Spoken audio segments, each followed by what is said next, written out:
காலையோ மதியமோ இரவோ பொதுவாக நாம் சாப்பிட்டவுடன் செய்யும் சில செயல்களால் நம் உடல்நலன் பெரிதும் பாதிக்கப்படுகிறது. எந்தெந்த விஷயங்களை சாப்பிட்டவுடன் நாம் செய்யக்கூடாது என்பதை தெரிந்து கொள்வோம். பொதுவாக சாப்பிட்ட உடனேயே நாம் தூங்குவது உடல் ஆரோக்கியத்திற்கு நல்லதல்ல. ஏனென்றால் சாப்பிட்டவுடன் வயிறு செரிமானத்திற்கு உடலை தயார்படுத்திக் கொண்டிருக்கும். அந்த நேரத்தில் நாம் தூங்கினால் நெஞ்செரிச்சல், அசிடிட்டி போன்ற பிரச்சனைகள் உருவாகும். சாப்பிட்ட உடனே பகல் மற்றும் இரவில் தூங்குவதை வழக்கமாக கொண்டிருப்பவர்களுக்கு பக்கவாத நோய் பாதிப்பு ஏற்பட அதிக வாய்ப்பிருக்கிறது. சாப்பிட்ட 2 மணி நேரம் வரை உடற்பயிற்சி மேற்கொள்வதை தவிர்க்க வேண்டும். ஏனெனில் இது செரிமானத்திற்கு இடையூறாக அமைந்து உணவு செரிமான பிரச்சனையை உண்டாக்கும். சாப்பிட்டவுடன் குளிப்பது மிக மிக தவறு. ஏனெனில் குளிக்கும் போது உடலில் உள்ள வெப்பநிலை அதிகரிக்கும். அதற்கேற்ப கை கால்களுக்கு செல்லும் இரத்த ஓட்டத்தின் வேகமும் கூடும். இதன் காரணமாக செரிமானமாவதற்கு வயிற்றுக்கு செல்லும் இரத்த ஓட்டத்தின் அளவு மிகவும் குறையும்.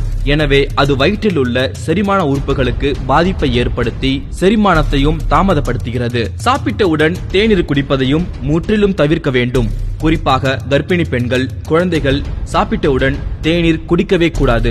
தேநீர் உடலில் உள்ள இரும்புச்சத்து மற்றும் தாது சத்துக்களுக்கு பாதிப்பை ஏற்படுத்தும். சாப்பிட்டவுடன் 20 நிமிடங்களுக்கு பிறகேதான் தண்ணீர் குடிக்க வேண்டும். அவசியமாக இருந்தால் மட்டுமே சிறிது தண்ணீர் குடிக்கலாம். உணவு உண்ட பின் சிகரெட் பிடிப்பதும் தவறான பழக்கமாகும். ஏனெனில் செரிமானம் நடைபெற்றுக் கொண்டிருக்கும் வேளையில் சிகரெட்டில் உள்ள நிக்கோட்டின் அதனுடன் கலந்து உடல்நல பாதிப்புகளை உருவாக்கும். உணவு உண்ட பின் பழங்களை உண்பதால் வயிற்றில் உப்புசம் ஏற்படும். எனவே சாப்பிடுவதற்கு 1 மணி நேரத்திற்கு முன்போ அல்லது சாப்பிட்ட 2 மணி நேரம் கழித்தோ பழங்களை உண்ண வேண்டும்.